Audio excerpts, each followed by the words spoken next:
এখন আসলাম আমরা চান্দুর বাজার থেকে জামিতা বাজার থেকে আধা কিলো সামনে আসা এই পাকা রোড আমার 30 পাখি জায়গা এই যে জায়গায় যাইতেছি আমি জায়গাটা দেখেন এই যে এটা হলো রাস্তা এটা রাস্তাটা বড় নাই কিন্তু রাস্তা এটাই কয় ফিট রাস্তাটা হলো 200 ফিট মুখ জোরে কওটা 200 ফিট মুখটাতে 200 ফিট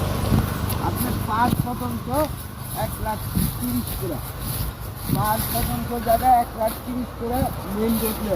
এই যে মেন রোড এই যে জামিতা বাজারে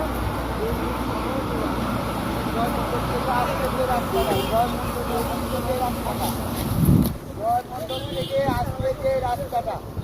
ওই রাস্তা নিয়েই জায়গাটা আমাদের জয়মন্ডপ থেকে আসবে যে রাস্তাটা ওই জায়গায় আপনি ওই রাস্তাটা নিয়েই আমাদের জায়গাটা ওই জায়গাটা আপনারা নিলে যে কোনো মুহূর্তে মেল ফ্যাক্টরি আপনার ইটের ভাটা সব কিছু করতে পারবেন মেল ফ্যাক্টরি ইটের ভাটা যারা যায় কিছু করতে চান সবাই করতে পারবেন এই যে দেখেন সরষে ক্ষেতগুলো এই যে এটা আমাদের জায়গার মধ্যেই এই 30 ফিট জায়গা এটা আমাদের জায়গার মধ্যে সরষে ক্ষেত যায় আছে সবই খেরের পালা ওডিলে সব কিছু এই যে সামনে আছে